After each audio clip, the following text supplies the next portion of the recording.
আরে জল পড়া, আমি এখানে কিভাবে আসলাম? আমার নদীতে যারা পটি করে গন্ধ করে তাদেরকে আমি বন্দি বানিয়ে ফেলি, তাহলে কি আমি হাঁকতে যেও বিপদে পড়লাম?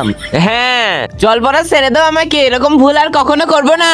ঠিক আছে, আর কখনো হাঁকতে আসবি না নদীর পাশে। এই তো এবার আমি বাড়ির টয়লেটে হাগু করলাম, এবার আর কোনো বিপদই হবে না।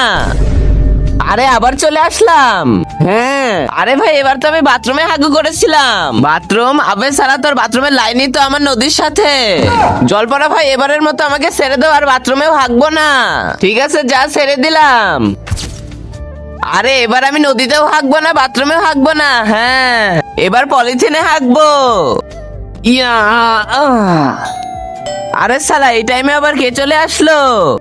আরে এই পলিথিনে আবার কে হাগলো? ছি।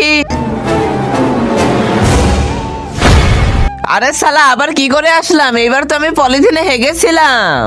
আবে শালা, ওই পলিথিন উঠিয়ে তোর মা নদীতে ফেলে দিছে। আরে ভাই, আমার মা এবার আমাকে ফাঁসিয়ে দিল। জল পড়া, আমি আর হাঁকবই না। সেটা কিভাবে? তার আগে তুমি যদি শয়তানকে ঘৃণা করে মাকে ভালোবেসে থাকো, তাহলে এই ভিডিওতে একটি লাইক করে চ্যানেলটি সাবস্ক্রাইব করে দাও। আর যারা শয়তানকে ভালোবাসে তাদেরকে লাইক সাবস্ক্রাইব করার দরকার নেই, আর কমেন্টে আই লাভ ইউ মা লিখে যাও। এই বাম্বুটা আমার পেছন দিয়ে ঢুকিয়ে দিব, না থাকবে পেছন, না থাকবে হাগা। আ আবে শালা, তুই এটা কি করলি?